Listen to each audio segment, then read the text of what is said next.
Airlines company tickets, food और advertisement बेचकर पैसा कमाती है, लेकिन जो कंपनीज एयरपोर्ट मैनेज करती है वो पैसा कैसे कमाती है, कभी सोचा है? एयरपोर्ट के अंदर जो शॉप्स, कैफे, लॉन होते हैं उनका रेंट कौन लेता है, उनकी सेल्स का पैसा कौन रखता है? इंडिया में दो बड़े एयरपोर्ट्स प्लेयर हैं, JMR और अडानी, लेकिन दोनों के लिए रूल्स और रेगुलेशन अलग अलग क्यों हैं? 5 साल पहले अडानी के पास एक भी एयरपोर्ट नहीं था और आज वो इंडिया के 25% एयर ट्रैफिक को अकेले हैंडल करता है। कैसे? अडानी की स्ट्रेटजी बाकी एयरपोर्ट ऑपरेटर्स से बिल्कुल अलग क्यों है? क्या इस सेक्टर में भी डुओपोली बन रही है और क्या अगर आगे जाकर मोनोपोली भी हो सकती है? इंडिया में टोटल कितने एयरपोर्ट हैं, कितने गवर्नमेंट हैंडल करती है और कितनी प्राइवेट प्लेयर्स के पास है? जब गवर्नमेंट एयरपोर्ट चला रही थी तो उन्हें प्राइवेट क्यों किया गया? गवर्नमेंट का क्या फायदा हुआ और नुकसान? प्राइवेट एयरपोर्ट ऑपरेट पैसा कैसे कमाते? एरो रेवेन्यू क्या होता है? नॉन एरो रेवेन्यू क्या होता है? जो लैंड 1.5 लाख करोड़ कमा सकता था उसे 100 पर एकड़ में क्यों दे दिया? ये सब बताएगा आपका अपना चैनल प्राइम अपडेट। चैनल पर नए हो तो सब्सक्राइब कर लेना, आपका कुछ नहीं जाता। चलिए शुरू करते हैं। इंडिया में एयरपोर्ट कैसे मैनेज होता है? इंडिया में ज्यादातर airport authorities of India AAI manage करती है, जो एक गवर्नमेंट ऑर्गेनाइजेशन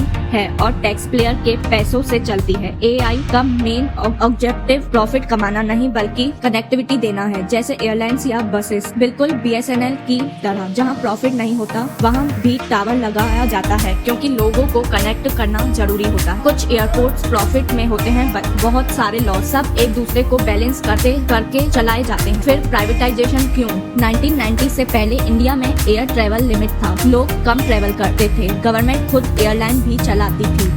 1990 के बाद मार्केट ओपन हुई, प्राइवेट एयरलाइंस आई और एयरपोर्ट एक्सपेंड करने की जरूरत पड़ी। एयरपोर्ट बनाना और मेंटेन करना बहुत महंगा होता है, गवर्नमेंट के पास ना पैसा था ना टाइम, इसलिए PPP मॉडल लाया गया। Public private partnership, government land देती है, प्राइवेट प्लेयर एयरपोर्ट बनाता है, ऑपरेट करना है, मेंटेन करता है और रेवेन्यू का हिसाब गवर्नमेंट को देता है। कौन से एयरपोर्ट प्राइवेटाइज हुए? गवर्नमेंट ने लॉस मार्केटिंग नहीं प्रॉफिट मार्केटिंग एयरपोर्ट प्राइवेटाइज किया, क्योंकि कोई भी प्राइवेट प्लेयर लॉस नहीं उठाएगा। 2005 Delhi GMR, Mumbai GVK, 2008 Hyderabad GMR, Bangalore Fairfax. Agreement 30 साल का होता है जो 60 साल तक एक्सटेंड हो सकता है। एयरपोर्ट्स ऑपरेट का पैसा कहाँ से आता है? एरो रेवेन्यू, एयरक्राफ्ट से related income, landing fee, parking fee, terminal charges, aero bridge charges, use development fee. यह गवर्नमेंट रेगुलेट होता है। एयरपोर्ट ऑपरेटर अपनी मर्जी से रेट नहीं बना। नॉन एरो रेवेन्यू, सबसे ज्यादा प्रॉफिट यहाँ से होता है। Shop, cafe, lawn, duty free, advertising, parking, इस पर गवर्नमेंट का कोई कंट्रोल नहीं। लैंड मोनेटाइजेशन सबसे पावरफुल, एयरपोर्ट के साथ हजारों एकड़ लैंड मिलता है। प्राइवेट ऑपरेटर वहाँ mall, hotel, office, residential project बना सकता है। Example Delhi Aerocity. CAG reports के हिसाब से दिल्ली एयरपोर्ट के पास की लैंड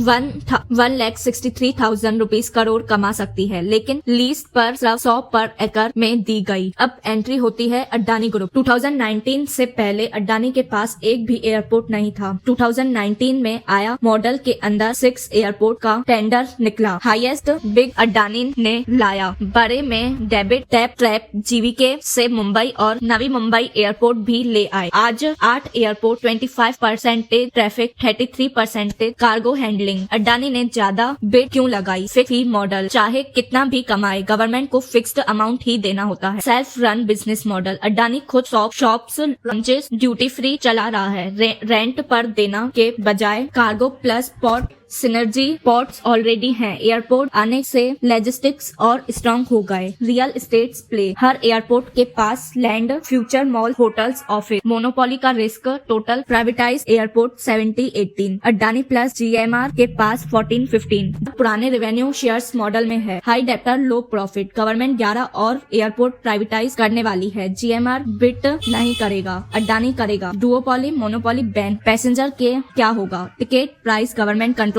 करती, लेकिन कॉफी, पार्किंग, शॉप सब मांगती होती है। Government versus private airport. AAI 121 airports, 80 loss marketing, 10,000 crore loss 10 year. Private airport 3 ज्यादा रेवेन्यू पर %। Battery fertilisation. फाइनल क्वेश्चन, क्या सारे एयरपोर्ट प्राइवेटाइजेशन होना चाहिए ताकि एफिशिएंसी और फैसिलिटीज बेटर हो? ये फिर गवर्नमेंट लॉस में चलाकर सख्ती सर्विस देती है। आप क्या सोचते हो? कमेंट में बताओ।